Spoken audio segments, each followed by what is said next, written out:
So it sounds like the sort of thing that maybe you would expect the archive would be something that would grow out of the academy, out of some major university somewhere. Mm-hmm.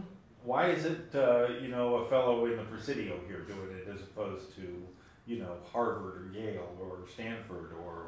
Yeah, you'd kind of imagine that this would be the Library of Congress's deal or something like that. But mostly those guys are busy with their existing campus or something like that. And so the idea and the opportunities to make something at a global scale, it's just not most people's top to do thing. They want to do these sorts of things, and so we said, well, let's do it as an independent nonprofit. We work very closely with the Library of Congress, the National Archives, about 12 national libraries around the world. We crawl the World Wide Web on their behalf, which is kind of interesting, and then package it up and send it back to them. We find that a lot of these institutions don't have the technical chops inside themselves to be able to pull off handling petabytes and running them at gigabits per second.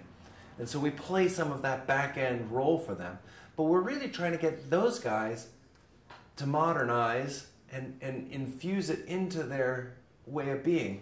The downside of having a new technology change like this is these guys could be caught unaware and somebody else could run away with it. And we're really not interested in having the for-profit guys basically privatize the library system.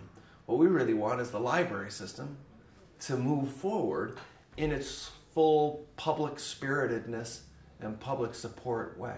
Let's talk about money a little bit. You say you're non-commercial, you're non-profit, you're 501c3, is that We're right? a 501c3 nonprofit. Okay. So it still sounds like something that's outrageously expensive to be able to have the servers and everything and all the bandwidth and everything that you do here.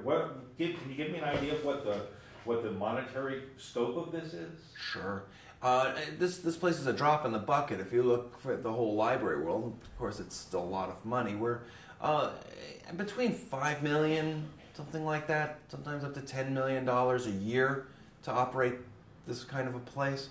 But people don't work here for very much money. We're sort of quite inexpensive. We don't spend very much, even though we have about 2 petabytes, which is a petabyte is 1,000 terabytes, or probably better to say 1,000,000 gigabytes. Wow. So about 2 million gigabytes of spinning storage in San Francisco, giving away about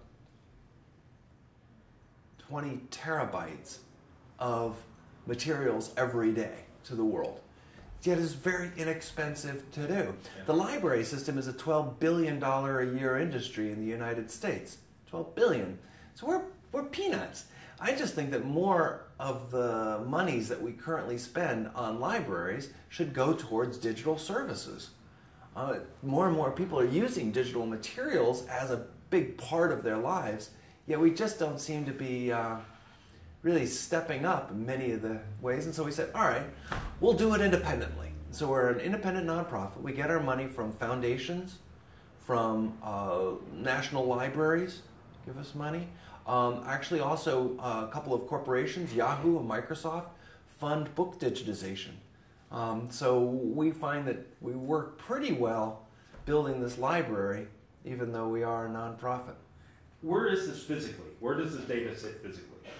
So all the people are here in the Presidio, pretty much, that run the core of the technical aspects of the archive. Then there's scanning centers all over the country and in Canada and in Europe. So there's scanning centers that are turning pages and photographing books, but those all come back to the servers back here. The actual servers are at first in Mission. And so it's in an old data center that was built up by one of those telcos. And so we rent a floor in one of these buildings, and we have rows and rows of Linux boxes that store this data and spinning storage. So if you go to archive.org and download something, often you'll even see the machine that you're talking to, and you can see the files that are on those file systems. It's a very simple system that offers these hundreds of thousands of books, billions of web pages to people all over the world. That's amazing. So